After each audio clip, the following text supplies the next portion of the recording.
But let's just jump into it. Okay. Design proposal formula, the Synergy Masterclass. It's really for architects, and we're going to speak about it in a deeper way because what happens with architects is they have a process that they learn at university, and we become extremely powerful at that process. So we even know how to do it automatically on paper. And so we can evolve our sketch designs into working plans. And then from working plans, we can, in our minds, visualize what we ultimately want our buildings to do. But what happens is what I'm about to show you, and we'll get into it. So that's where we're starting tonight. This is a picture of me. Believe it or not, this is the type of work I would be doing on a weekly basis, maybe 2 projects a week. I'm not working inside a firm anymore, but conceptual development in a bigger commercial firm is where I fit, because what happens in big firms is that there's a lot of clientele. They don't have to hunt for clients.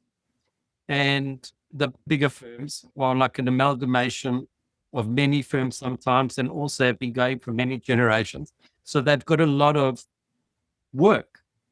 And the work gets distributed in the office between architects and graphic designers. So the architects do the design, and then the graphic designers pull off the presentations. And there's this huge sort of gaping gap between the two, because graphic designers aren't architects. So there becomes a whole lot of information lost in translation. And so my job has been to bridge those two worlds and to pull it into one shop. And that's kind of what my niche in these bigger firms has always been, is to be the design architect that can also produce the visuals. And normally there's this division of labor. And so in order for this to happen, I had to simplify my process and make it a lot lighter and a lot easier. Because in the beginning of my career, which is quite a while back already, in 2004, 2003, in a big commercial firm, I was using processes that were extremely difficult. And not only that, technology then wasn't like technology right now. It was a bit slower, clunky. I mean, what's happening on a cell phone was driving my computer right now, so in those days. So I had to find ways to work quicker, and I did. And funny enough, those ways that I found to streamline my own design and presentation process have really stuck over the years. And it's super important to know that these processes are probably the most powerful processes known to design architects in this era. And those are the processes that I use because they fit into mainstream. Here I am with Frank Brugman. He's a colleague of mine, more of a mentor. Frank designed this building here down below, Michelangelo. This is in Johannesburg, South Africa. And I arrived on the scene when that building was getting sort of designed. And then we designed this building together. And so over the years, I've been mentored by older architects. He's incredible. He's incredible at planning, and he uses paper and pen. And so we would collaborate and then eventually hatch a project out. And so there have been many different directors that I've worked with over the years. I would say at least 20 to 30, having the ideas in their mind. I would take those ideas and translate them into what the project needed to be. And so a lot of the projects that I've worked on have manifest. These are just a few of them. There's the Da Vinci with Frank, early Bentall days, Bentall Associates. There's the Chani Mall. This project was dormant for at least 10 years. And my SketchUp drawings that took me 2 hours ignited it. Here's a mall in Arkesia.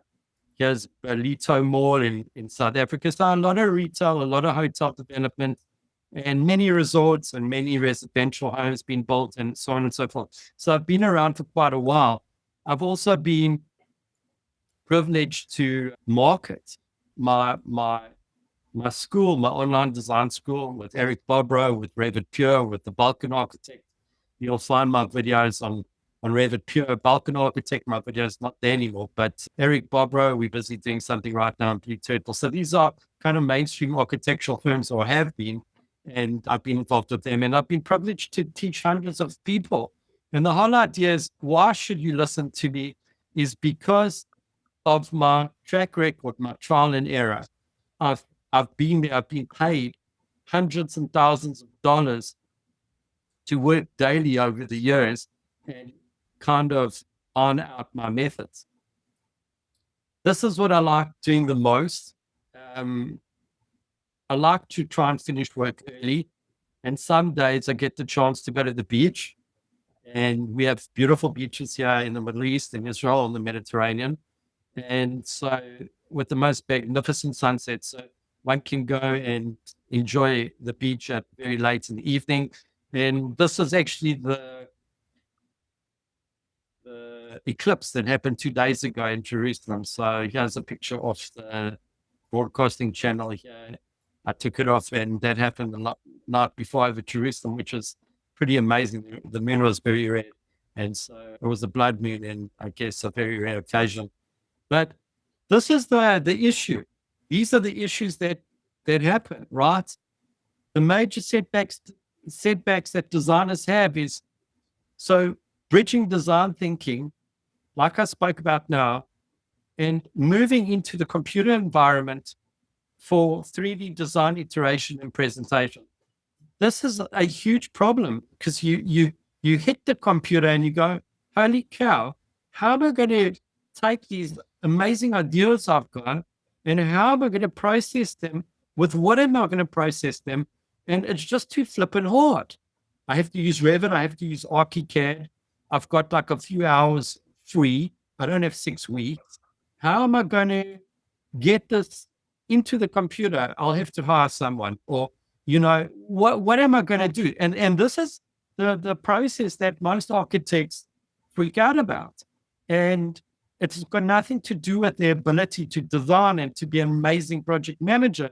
It's got to do with the ability to handle the mouse and know which softwares to use. So, like I said, architects have the intellectual skills, the intellectual capacity, but they tend to stay away from the PC. And that problem is rough, because others make it so difficult for people that are in the design faculty to understand which process is the best. And another thing that happens is that architects that know how to use the PC, they don't let go of the tools that they're working with.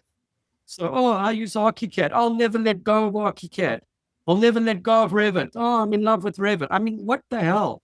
You want an easy life, or you want to hold on to Revit? You want an easy life, or you want to hold on to ArchiCAD for a certain process, which is taking 6 hours of your day up, and you're getting home late. You could be with your friends playing golf, or you could be with your loved ones somewhere, and now you embracing the fact that you don't want to let go of your software. So architects need to let go of some of the processes that they think are working for them. And that's why I like to meet people online, so I can see if they're doing that, and wasting their time. And so that's a big problem in the industry. And then the fear of AI. And the biggest fear right now in the world is AI. Oh my God, it's freaking me out. AI is going to make things easier. So you need to embrace it. It's not going to make things harder. It's not going to take you out of the equation. And the real reason you should be embracing it is it's going to be your greatest ally. It's going to turn you into a masterful architect instead of an average architect, if you know how to use it in the same way as I've been speaking about. So here we go. Why should you listen to me? Like I said, 25 years of creating design proposals, over 50 commercial projects, probably 100. I've worked with more than several architectural design companies over the years. I've learned from real world experience within the heart of design studios across the planet. And then I've got skills, obviously, ranging back from AutoCAD, Revit, SketchUp, Photoshop, V-Ray, 3D Studio, whatever you can think of, I've been involved with because I'm super passionate about the tools, and I've learned to throw a lot of them away. And I've also had the ability to create a school where I've taught at least over 400 students, and really giving them skills that they can take home. What's happening online these days is a big problem, is that there are many YouTube gurus that show you how to do stuff, but they've never ever worked in a live practice. They've never been hands-on, yet they got 60, 70,000 subscribers and they're telling everyone what to do. This is the biggest problem, So why not learn from a musician that's played in an orchestra, or, someone who's played live in a band, same thing. You wouldn't want to learn from someone who's never, ever played in front of an audience before. And so that's a huge problem in the world. And that's why so many people are misguided. Let's just move on, guys. I want you to think about this. This is something that I drew up today. What would it mean to you to be a design powerhouse? That you could design, plan, model, and present, and do it as a one-stop shop, and have it at your disposal in an easy way, not in like this sort of back-breaking, shoulder-breaking, kidney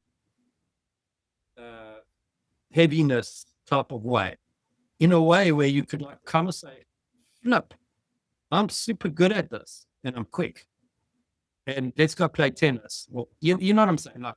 Like, and people look at your drawings and they go, wow, this guy has produced amazing stuff. It must have taken him weeks. And in fact, it took you an hour or two. So the thing is, how would that make you feel? What type of edge would it give you in your life right now? Because that's what happened to me. Because I simplified the way I work. Not because I'm some sort of protege, because I had the balls to find a method that was easier and not stick to stuff that I thought worked. Because Joe Schmo, who works across the desk from me, who's got a PhD in architecture, is doing that. So you can find processes that work for you. And it's super important if you're a design architect, right? It's super, super important. So this is what I found in the architectural industry, and I'm obviously leading up to the process. I just want to give you a bit of a background. A design architect that sort of fills the niche of a design proposal expert. And they're different major positions that you can get. I've just pulled the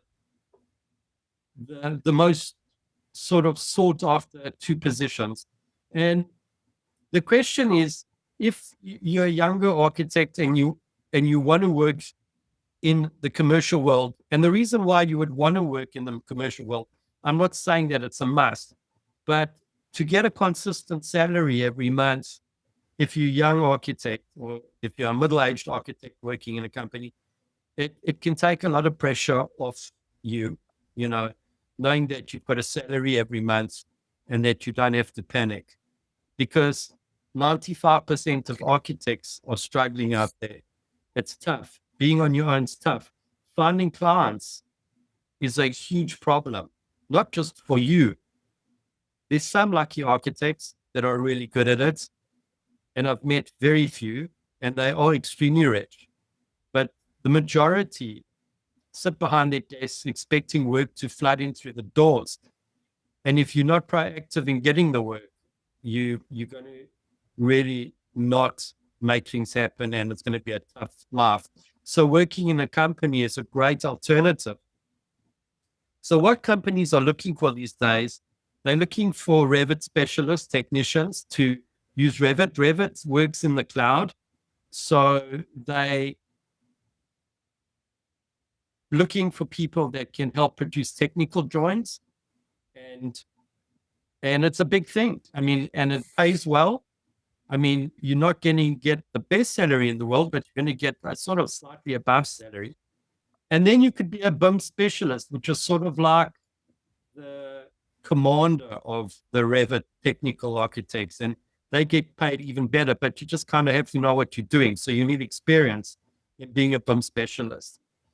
And then there's my position, which is a design proposal specialist. And this is needed everywhere. And I'll tell you why. Because in the bigger companies in the world, people leave all the time. People jump around from jobs to job. So there's always someone missing from the puzzle. If they're employing 100 people and there are probably 7 or 8 people in the design team, 2 of them will leave in a month. And then they always need people to communicate design, because that's the way that bigger architectural design companies will work.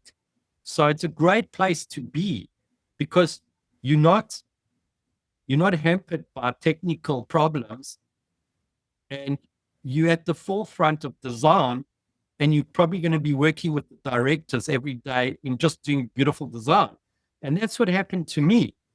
I spent most of my career just designing every day and doing it in an easy way, because I had developed my strategies to work quickly. And so it became an absolute pleasure. Yes, in the beginning, I didn't know what I was doing. Yes, my kids were small kids again, but 20 years later. And my kids then are all grown up. But I used to get home at 2 in the morning after my computer crashed 10 times.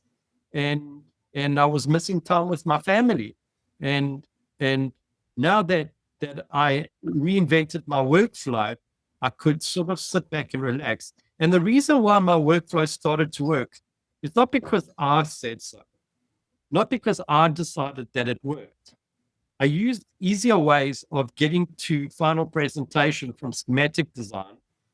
And what happened was the work and the styles that I was presenting in started to win projects. So the companies that I was working for started generating cash flow from me. And I thought, but I was doing photorealistic renders of the designs that I was doing a year ago. Why are these quick sort of SketchUp stuff drawings winning the projects? I couldn't understand. And the reason why is because clients are more important than your process, and they need to understand what you're doing. And when you use methods that aren't extremely complex, like virtual reality and fly-throughs and all this complex tech that overwhelms everyone, you don't need that. You just need to keep it simple. Everything gets printed on a tabloid-sized paper, and you just need about 4 or 5 perspectives together with your planning, and then you can ignite projects that way. You don't need all this rigmarole that everyone's going off on a tangent about to generate millions. So what I wanted to say, small independent offices are super difficult when it comes to company structures. They're hard because you have to do everything in a small office, from the business side to the design side. So you obviously get split between all those disciplines, which is good for some people, but it becomes a bit of a nightmare when you want to be entrepreneurial, you want to make money. Medium-sized companies sort of tend towards the small-sized companies, and big commercial companies, they need design architects like second to none. And you can go to companies like Gensler and all these big companies, and you'll see for yourself. What I'm telling you is absolutely true. You know, that if you get good at design and presentation, then you can work in big companies. Here we go. So I wanted to say, guys, can everyone see my slides?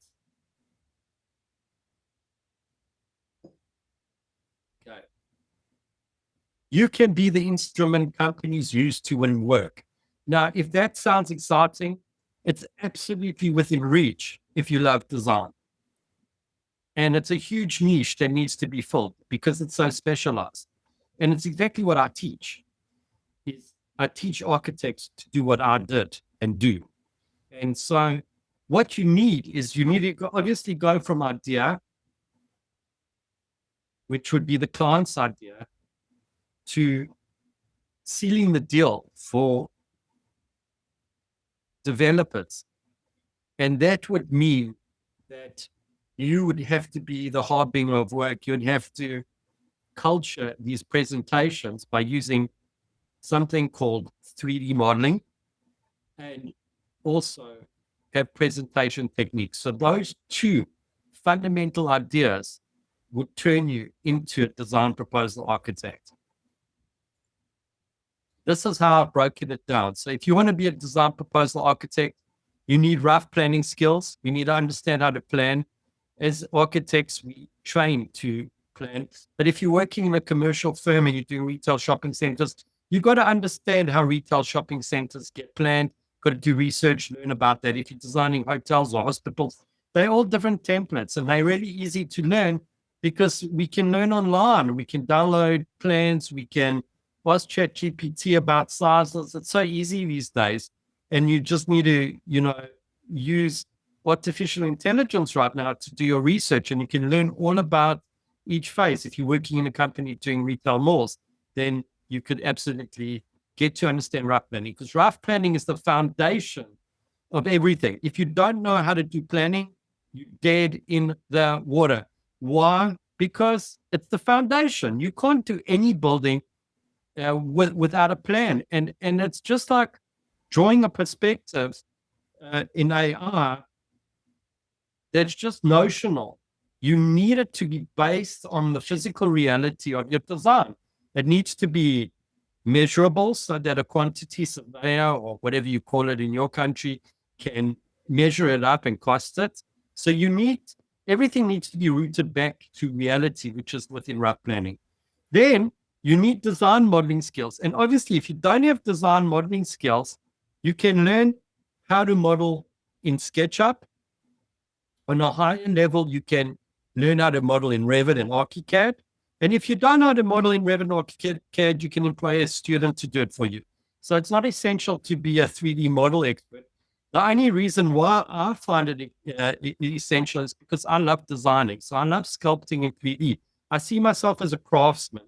So I really enjoy the 3D process. And I find it's the essence of architecture. Architecture just doesn't happen in 2D for me. It's a 3D experience, sort of a bit like a Frank Lloyd Wright experience. He worked in 3D, and I really enjoy designing in 3D. And then obviously you need to have quick ways of rendering your models.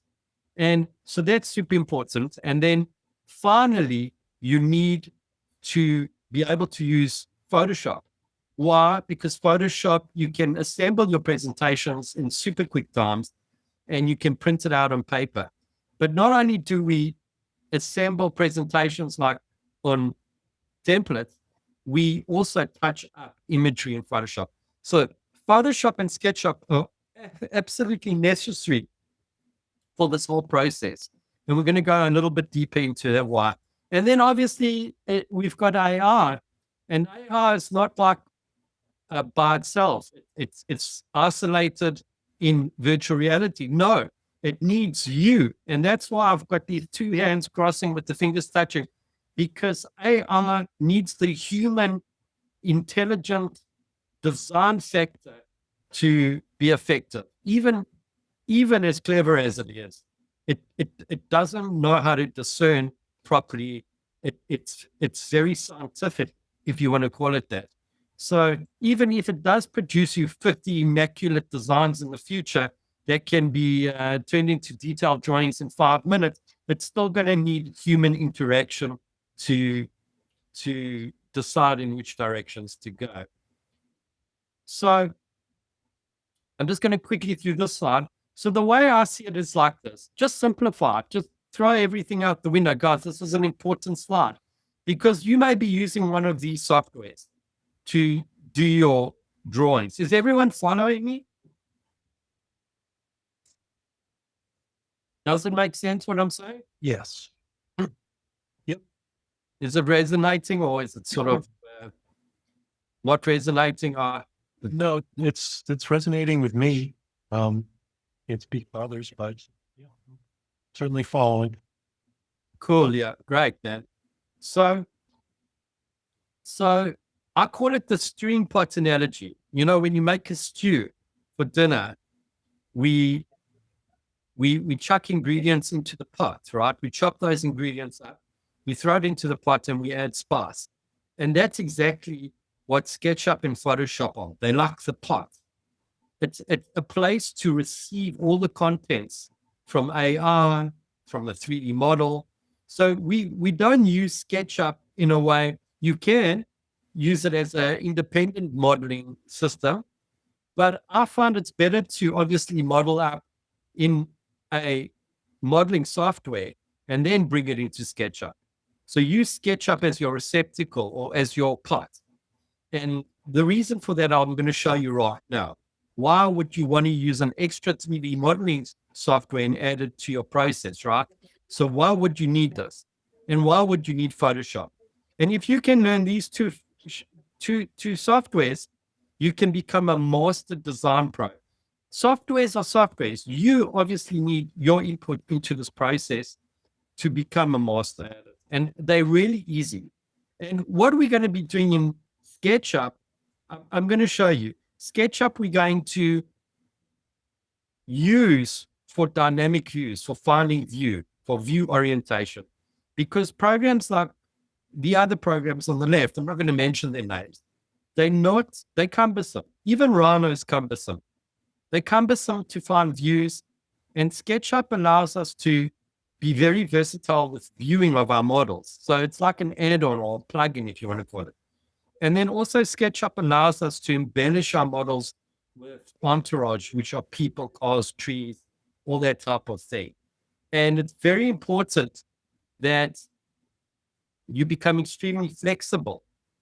And even a child can use SketchUp, because once you've brought a model into SketchUp, it just becomes a raw model.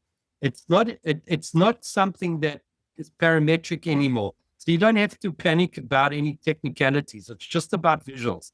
And then Photoshop, we learn how to airbrush. We learn how to use an airbrush in Photoshop to touch up things extremely quickly. So we're not going to become graphic designers, but we are going to become masters at image manipulation, which is very easy when it comes to images that come out of AI and SketchUp. So here you go. This is a project that I did today, just before the session, and it really came up like that. Okay. This is the string pot here in the middle. Oops. In the middle, here's the string pot. And I like to see AI as the spice, right? Like the salt, pepper, the ingredients that go into the pot on top of the carrots and the celery and the beetroot, right? And the chicken, if there's chicken there, I don't know. But AI is super important because the spice of AI is really three things. And I'll show you right now. One of them, and that's what we learn in Midjourney. So guys, if you want to learn about prompting and AI and the basics of AI, then later on in the next few minutes, I will introduce you to my community where there's a free training inside my community. You don't have to pay for it. It is called AI Midjourney. I think it's called AI Midjourney Imagineering. I'll show you the image right now, and you can access it. Here it is here. Sorry, Midjourney AI Ideation. This is a free course. It's extremely powerful. We're in the middle of our 10-day challenge, so you can catch up to us on day 5. But it gives you the tools that you need for ideation. And it's super important to go through this as a foundational training before anything else, really. It won't take long. It'll take about an hour or two to go through the all the processes. But as you can see here, on the left, we've got SketchUp, and on the right, we've got our final AI image. And this process should literally take maybe all in all from model to final image, I guess, an hour, to get there. And also to create a model should take you about an hour or two as well. So you could get to a final presentation with a full-on set of innovations, sections. I wouldn't say sections, but I would say elevations and perspectives in an afternoon. And that's the truth. If you know how to use the processes that I'm using, and these are sophisticated processes that are easy to use. Okay. So let's just go. We're going to jump into the spice of AI. So fundamentally, we're going to be using SketchUp and Photoshop, and we're going to be using AI in context with both of them. And AI has two sides to it, right? This is so important to understand. AI has two sides to it. The one is it's called generative AI. What is generative AI? I don't know if you've ever witnessed an artist that's completely, liberated when it comes to painting abstracts. And they go and they're slapping paint on the canvas and, sort of like they don't know what they're doing, but they're doing something. That's generative AI. And it's a little bit more intellectually driven, but it's extremely powerful and it's great for ideation. And so that's why here I've put it in the top here as a wild horse, because in order to get imagery, it's super easy. And I'm going to show you right now what that looks like. And hold on, I'm going to show you everything. So it's not just going to be slides, but ideation and AI, that's unbridled, go together unbelievably well. But when it comes time to control your AI, then we have to shift gear into some other applications. And maybe it will change in the near future because AI is changing extremely quick. But right now, the issues in the world are that AI is uncontrollable, and what's working for people to control it, or it's like sort of two sides to the coin. So there's this disparity. But whatever the disparity is between ideation and controlling design, we still need three things. We need something called a visual prompt, which helps us visually ask AI through a visual image what we want it to do. Then we can use a textual prompt to ask AI to do something like, for instance, we want to do a building that is a neoclassical building that is 3 stories high and has trees surrounding it with people and cars and, I don't know, blue skies and mountains in the background. And so textual prompting is super important. But when we do all of these things together, then they all go together in the same process. So you can't kind of have a visual prompt that looks like a corporate high-rise and then want to create in your text prompt a neoclassical governmental building. So it can really, you want to try and be in alignment with all the prompts. And then there's something called style prompting. So style prompting is sort of like if you want a watercolor, and you go find an image that looks like a watercolor, then the AI can use it to develop your perspectives.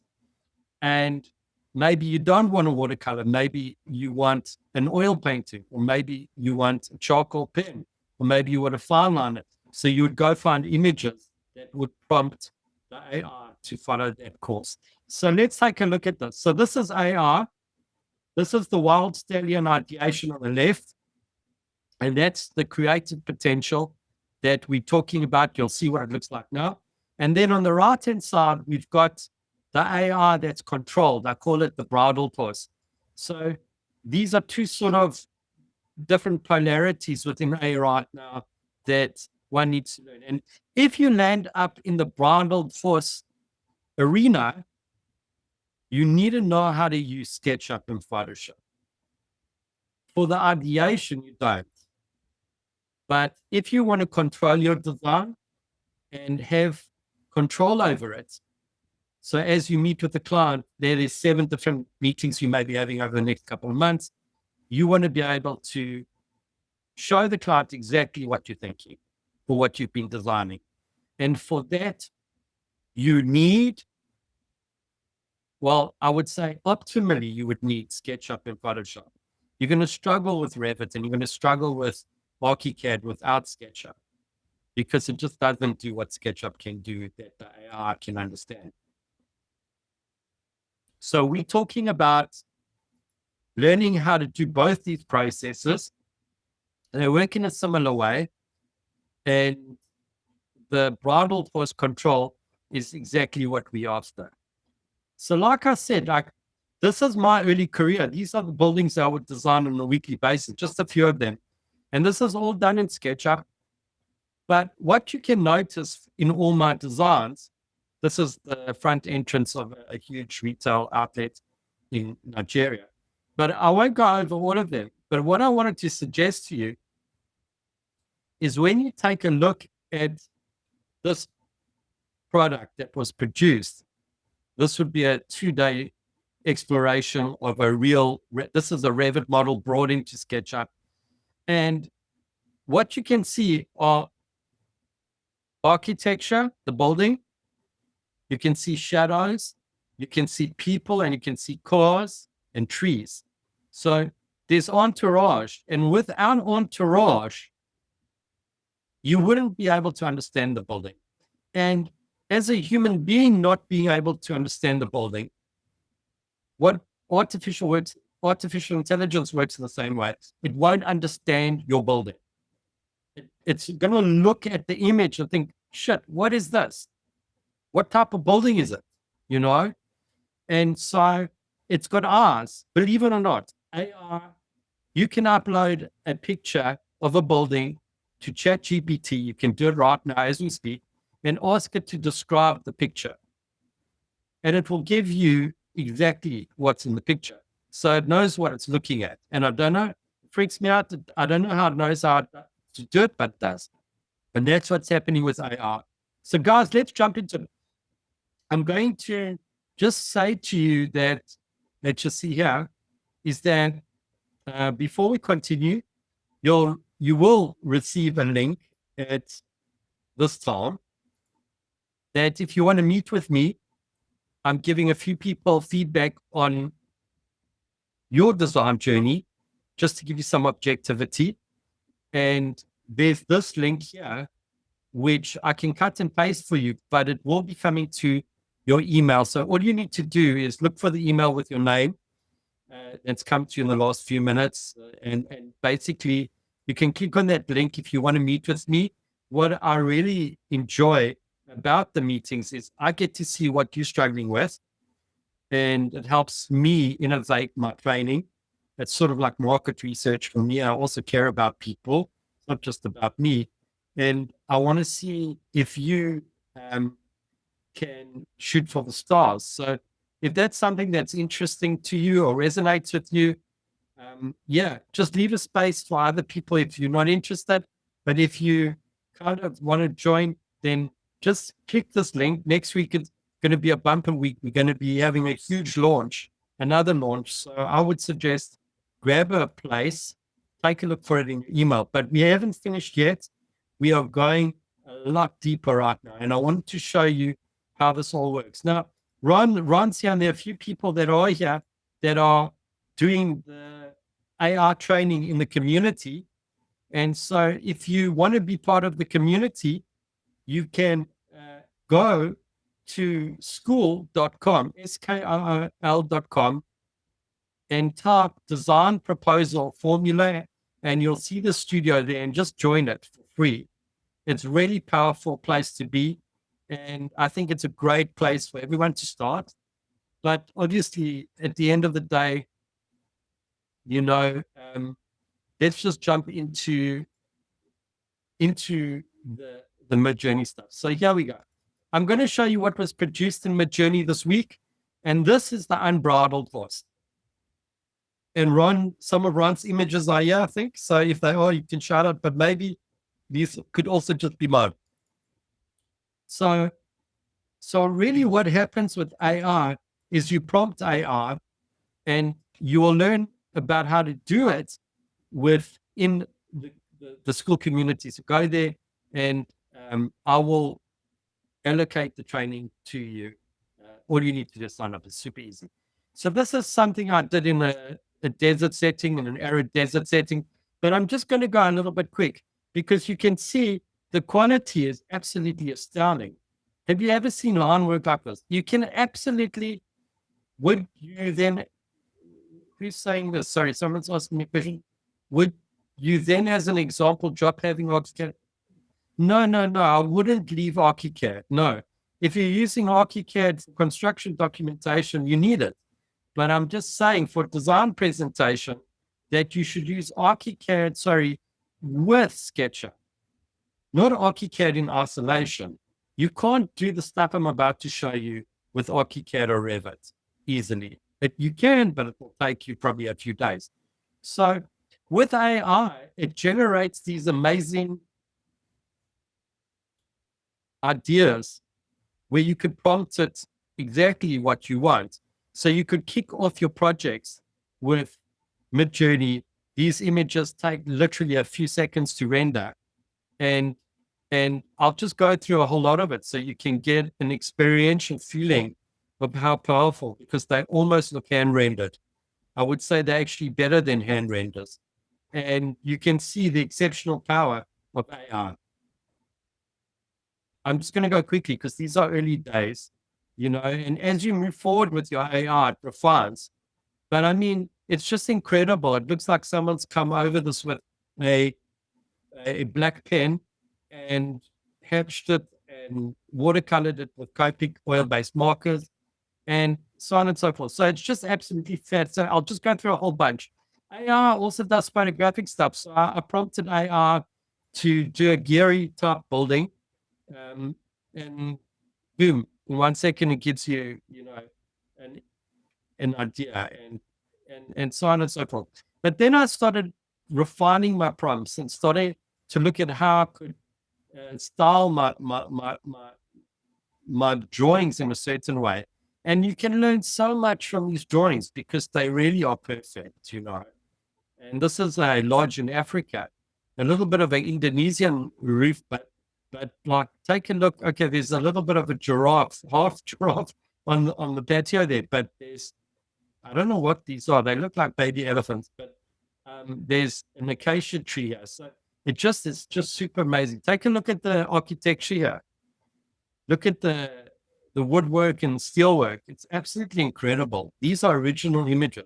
So when you do ideate in Midjourney, they become yours intellectually. So you can have them for your portfolio. And you can even go into your first meetings with rough plans that you've done by pen, and then just take some of these images in with you. And your client is going to go, oh my God, how did you do this?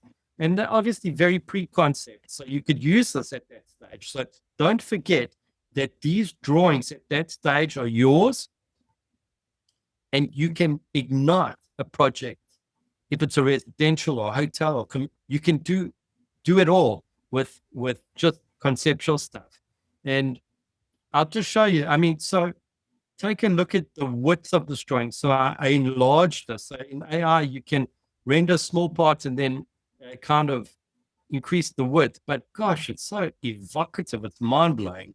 It's just so evocative. Like it takes my breath away when I look at my own images, and not because AI produced them, but let's just move forward quickly because there's a lot. So I'll stop when I think that there's a great image. This is a whole batch. This is a great image. It's even got like water lilies, a reflection of the building in watercolor. It's mind blowing how it can do this. I actually just absolutely blown away, even while looking at it again. And I'll just show you some more styles. So I prompted this to do an elevation for me. in Africa. So I thought it'd be a strange sort of request to a development in the middle of the African savannah.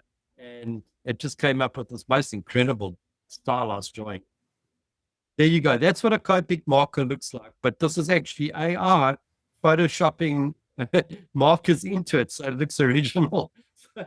It's hilarious. It actually generated fake pens, it's quite funny. Anyway, let's move forward. Take a look at these elephants and the beginnings of this conceptual architecture. Just beautiful, beautiful stuff. So I'm just going to move forward to then I started prompting it to do a building. Now, one of my favorite architects is Glenn Murcutt, and I love his light steel frame buildings. They're very similar to these.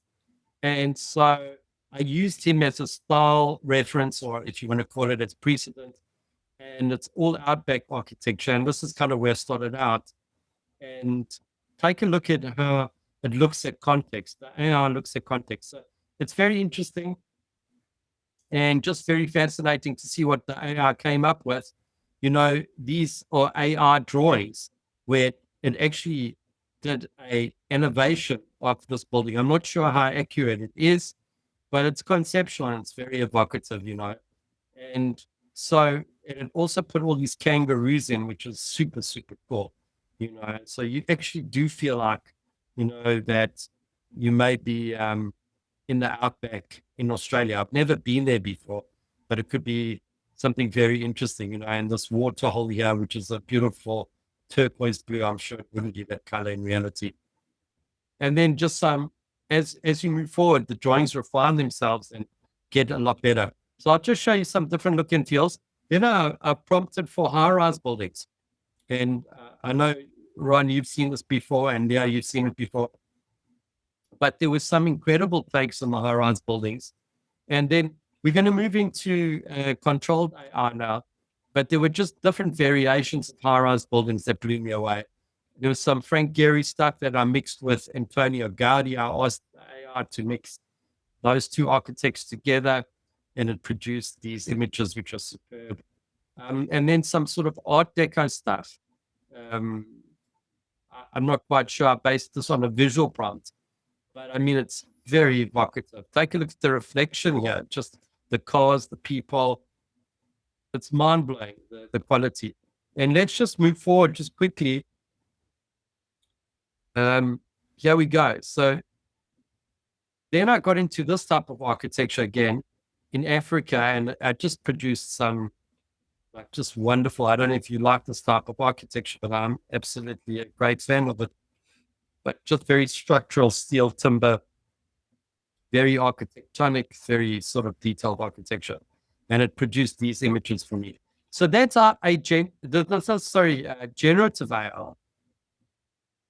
And it's a real wild child, but it does stick to styles and it does give you the most amazing ideas. So that's kind of where I wanted to take this session. But then the real beauty now comes in controlling process. And that's why you need SketchUp. And I'm going to show you exactly why you need SketchUp. Because with SketchUp, you can see how easy it is. You can fly around the model with absolute ease. And you can gain the views that you need. Now, maybe you're using Revit or ArchiCAD, so then bring the model by importing it into SketchUp and bring it into SketchUp that way, right? Bring it inside. And it supports that you can actually open an ArchiCAD file in this program. I'm almost sure you can. Just say open. If you're using ArchiCAD, you can come. Here we go. All supported formats here, Revit. You can open a Revit file. Obviously, you can't send it back to Revit. You'd have to send it back as I guess the word would be as a model and not as a parametric model. But let's just show you how quickly this can happen. So I'm going to just show you how I developed this model. and where it all started for me. I literally did this before you guys came onto the meeting, and I set this up, and I'm going to show you the whole process. So I actually just started with this one piece.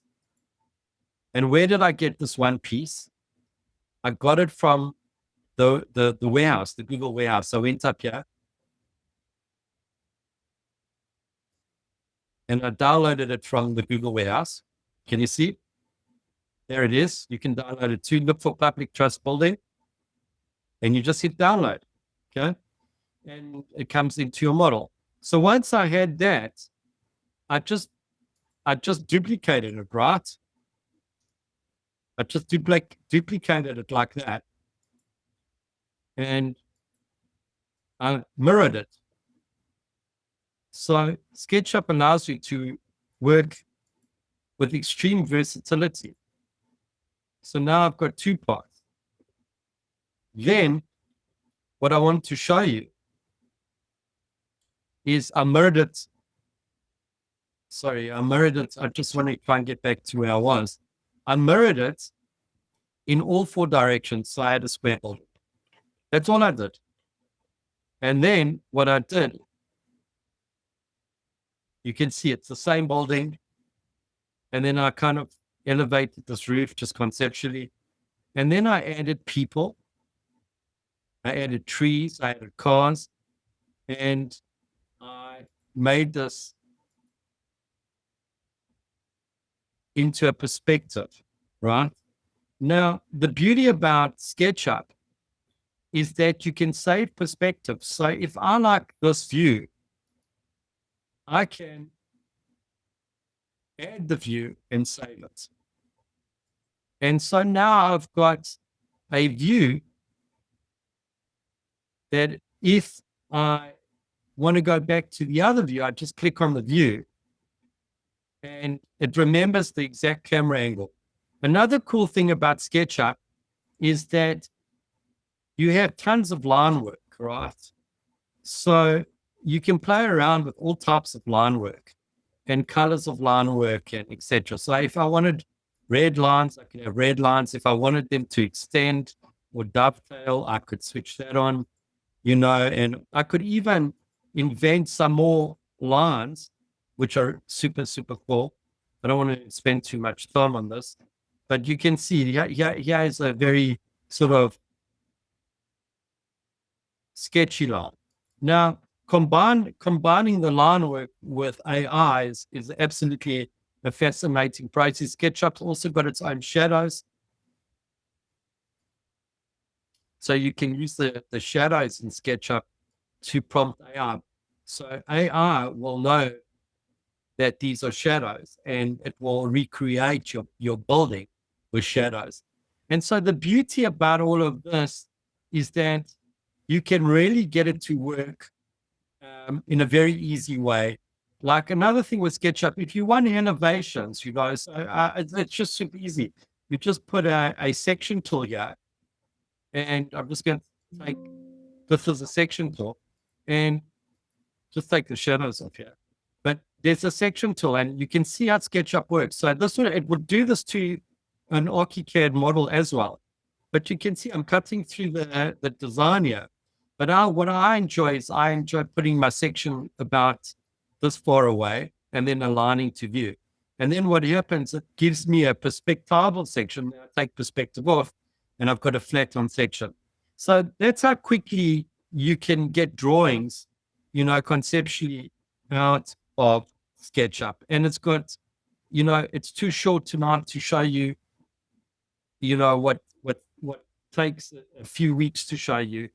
But there's a lot that you can learn about SketchUp. But the beauty about SketchUp is that it's just super easy and you've got absolute control over your camera. So that's what you've got to know. The next thing that you've got to know is that Photoshop is an extremely powerful tool. And what I wanted to show you was this. Just give me a second here. So this was the first iteration I did after using my AI. and it gave me this amazing sort of render, and it's just an angle, but I wasn't happy about the angle, but I really liked the look and feel. I used the style prompt, I used the image prompt, and there are a couple of images that make it up. Now, what I wanted to suggest to you is that Photoshop is like a design suite. It's like an autistic canvas, if you want to call it that. And so it works with layers. And I just wanted to show you the latest one that I did. It's not this one. Second, yeah. There we go. I think it's this one. Fair enough. I think it's this one. So if you take a look at this image, so this image is an AR version and the SketchUp version together. And with Photoshop, we can absolutely lay everything out on paper, and we can set up our sheets for print, and then basically we can design our presentations. But Photoshop's got some really amazing tools. It's got brushes that allow us to do airbrushing and to delete and to erase stuff. And when you do it, right, to the image, you can see that you can start to finesse the image in certain ways. Sorry, I made a mistake here. Just getting up here. Give me 1 second. You can finesse the image that you have complete control over your airbrush techniques, and you can bring these images together and you can make everything superb in its end sort of version. Take a look at the AR. This AR is exactly the way that I created it. Okay, the bus is slightly different, but the cars are in the same place. So then these are the processes that you need to go from design to presentation. And it's just really super important to know that these tools exist. And if you use them in a certain way, it can be a lot easier. Guys, we're going on 9:04.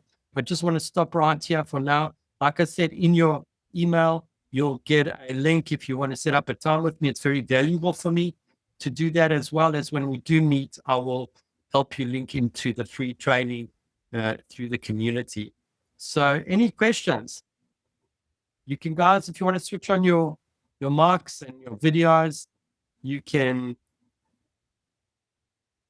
ask me questions. I see a question by PW says, do you use reference images for these renders? Yes. You have to use reference images for everything. You have to learn how to prompt.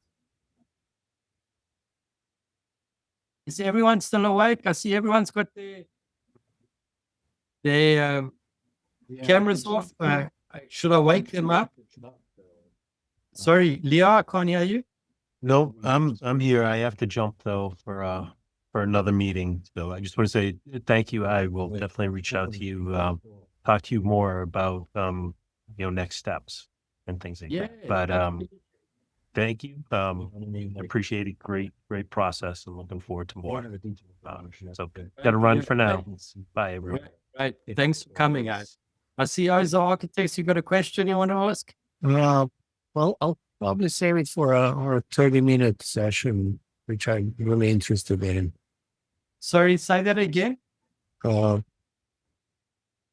have to probably formulate them a little bit better, because I'll probably take it during our 30-minute session.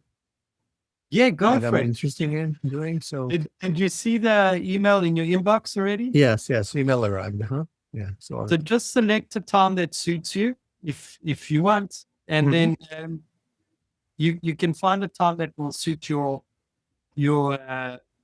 location, because my time is completely different. yeah, it's going to be different time zone for sure. Yeah, I can't tell you exactly availability in my time. That's fine. I'm flexible, so That would be great. try to make it work. Yeah, it's Yeah. everything looks great. It's along the lines of what I'm being trying to do. It's probably not doing enough, and the most thing I think I'm interested in is that prompt thing, because I tried Is different what? the prompt, how to guide that and to get the results that I'm kind of expecting. I know it's a lot of hit and miss and a lot of trial and error, but if there are any kind of a help that kind of can steer me in the right direction with prompting. Yeah. Yes, I'm happy to steer in the right direction. Like I said, if you meet with me, I will give you access to the Midjourney training, which you can start immediately. Midjourney. Okay. And we're on day 5 at the moment. It's a 10-day process, Mhm. but I'll give you access to that training. But you need to book a time with me, and then Okay. Yeah, I'll do. I will let you into that training, no problem. And you Okay. can see how the prompt, and that's all about prompting. And you'll be Okay, able to that's produce great. the drawings that I showed you tonight. You'll be able to produce the same quality. Okay. Yeah. I Right. really like the style. No problem. Okay. Well, thank you. Thanks for the presentation. Perfect. Right. Anyway, guys, I hope you enjoyed the presentation. Any more feedback would be appreciated. And great to have shared with you. Steve, are you okay there? Steve Nickel, any questions? You have any questions, Steve? Okay, great. And Ron, any insights? Most of prompting? No, I think I'm in good shape. I appreciate the presentation. Okay, great, guys. So keep in touch. And like I said, we'll see you soon. Sounds great. Thanks, Jason.